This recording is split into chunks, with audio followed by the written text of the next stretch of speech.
Hi guys, welcome to another video.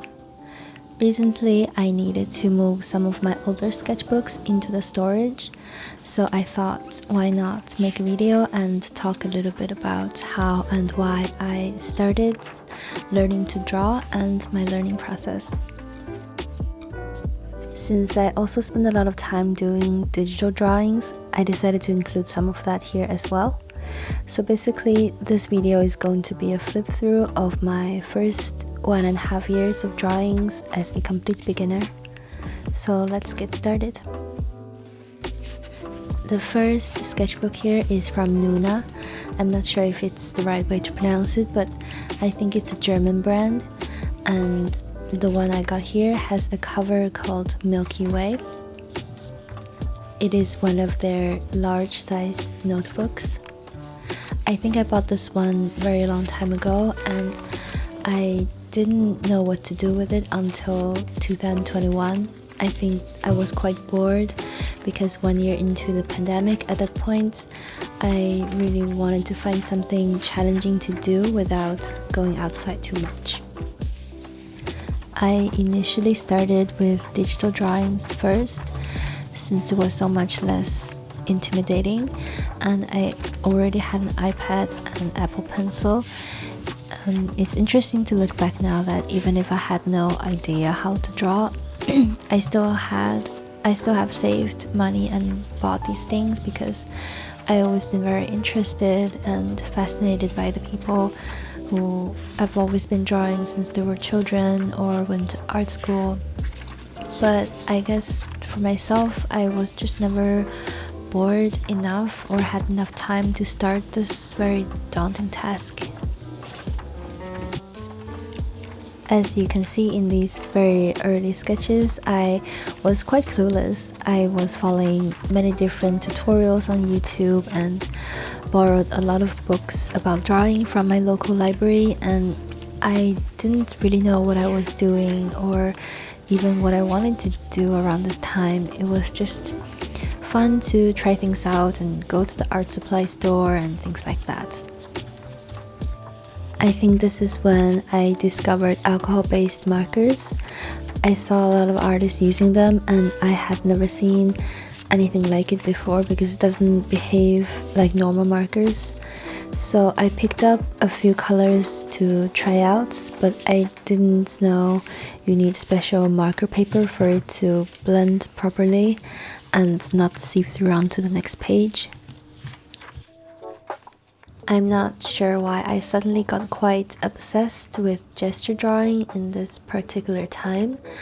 I think I found the channel called Love Life Drawing and I was following some of the exercises he recommended back then, and I also really love the channel Rib Art. I think that's, I'm not sure how to pronounce it, but I really love how she uses this red ballpoint pen in a very scribbly way to create such beautiful sketches.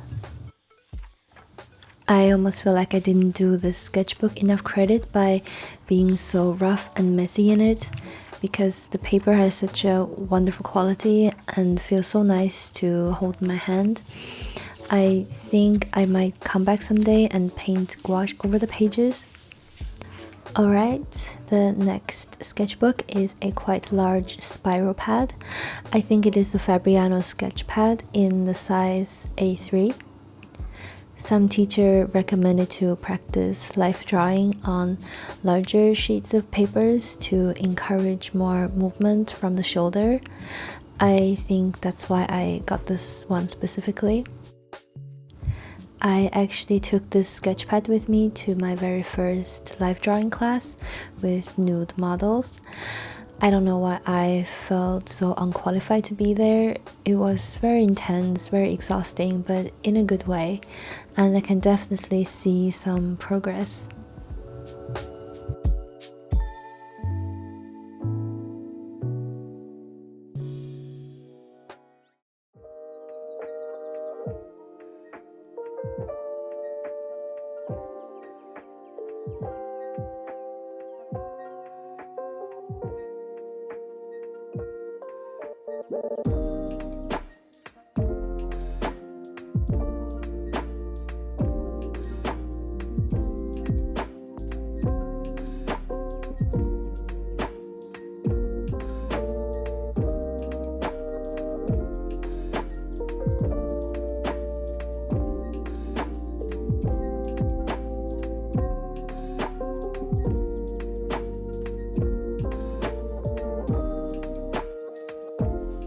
The next one is a Royal Talens A4 sketchbook.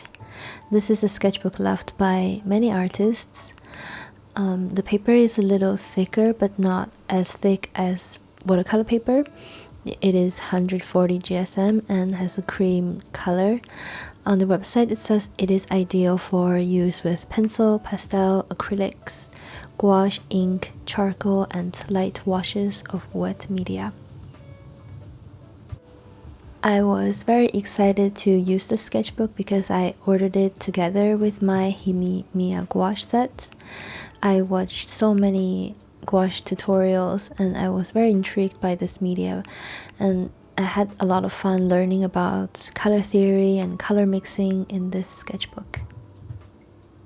Around this time, I also got a Skillshare membership. Many of the exercises I did in the sketchbook was by following different courses on Skillshare. It definitely helped me to see that the possibilities are really endless. Because I heard so many artists talk about the Loomis method, I really wanted to practice drawing some heads, and luckily my local library has a copy of the book, so I borrowed it and took some notes, but somehow it didn't really click with me at that point. I think maybe because it was still too advanced for me.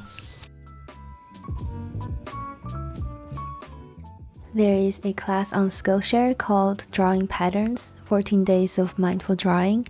I will put her name somewhere around here. So this sketchbook started with that. Each day I would draw some random patterns and it only took a few minutes, but the process was so calm and fun. I think it really helped me to not take the learning process too seriously.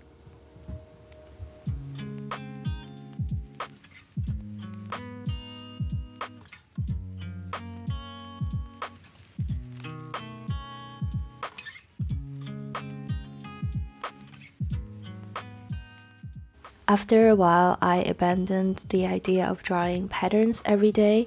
I don't remember exactly the reason why, but I guess I got into something else. So this sketchbook became almost like a warm-up exercise book instead. It's a place I can test out new materials or just do random doodles.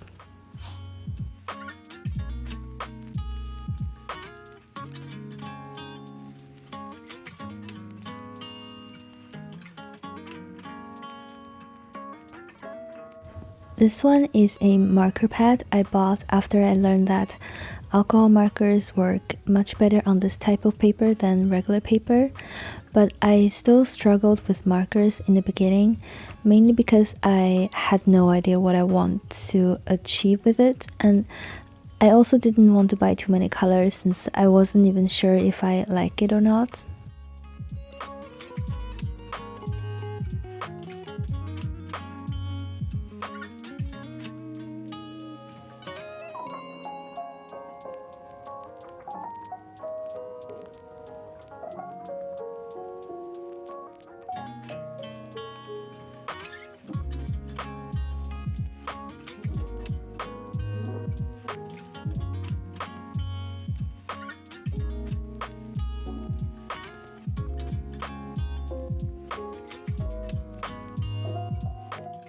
But soon I discovered that gray markers are really wonderful for quick value studies and thumbnails. After I discovered this, sometimes I would find my favorite artists on Pinterest and then turn my computer monitor to black and white so I could do a few quick value studies of their composition. At the end of that year, I took a trip to Norway during Christmas and I brought the sketchbook with me. Although at that time I was way too scared of drawing and painting in public, when I came home I had such a burst of energy, like I wanted to learn and draw for hours every day.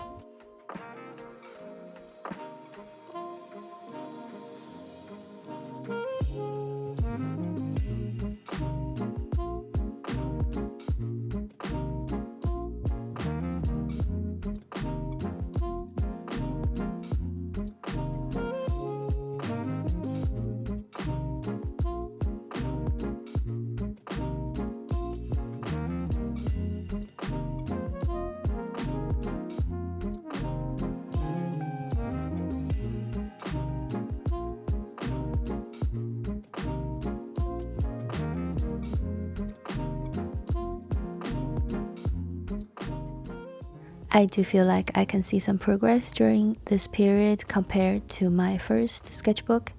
The drawings here are still not quite accurate, but I think it shows that I became a little bit more confident, especially in drawings of buildings and landscapes.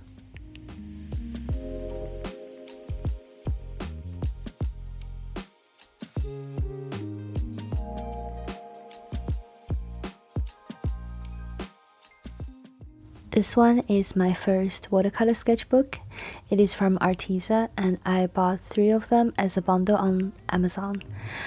I think I brought this one with me on my winter trip as well, but sadly I didn't manage to paint very much on the go, but I did take some courses on Skillshare around this time, and I really loved the classes created by Joishka Art and her watercolor landscapes. I bought a few new watercolor paints she mentioned in the course, and for me it was really like discovering a whole new world, because I didn't know watercolor had so many interesting names and so many different qualities, and I had a lot of fun playing and messing around with these new paints in these sketchbooks. I think it was because of the spring weather. I was super into florals and leaves at this time, and I was quite obsessed with watercolor, so I ordered a Daniel Smith dot card from Jackson's because I wanted to have a customized watercolor palette as well. I tried a lot of different mixes in these sketchbooks, and after many hours on YouTube watching other artists swatching and building their palettes, I was finally able to decide on which paints I will have.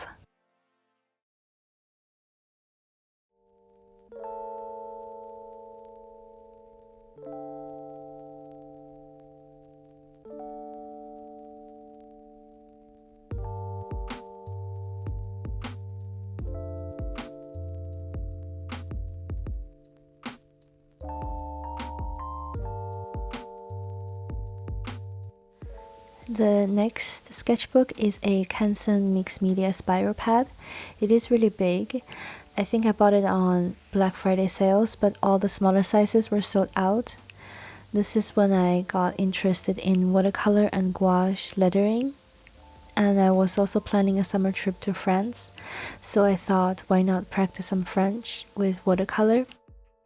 It felt like a combination of calligraphy and painting at the same time, and I really enjoyed it.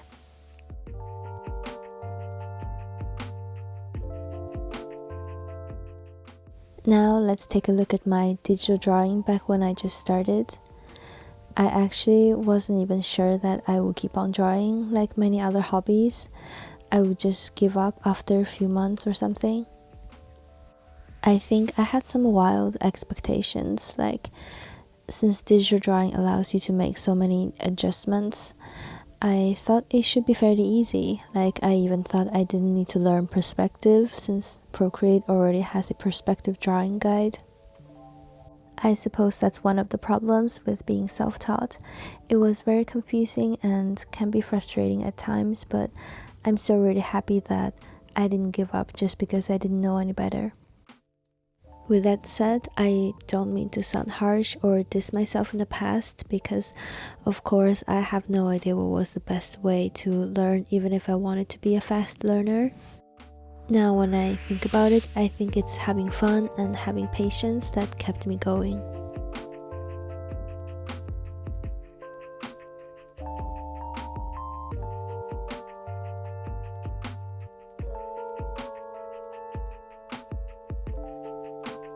So that's the end of this video. Maybe I will make a part 2 and part 3 to show you guys the rest of my sketchbooks at some point in the future.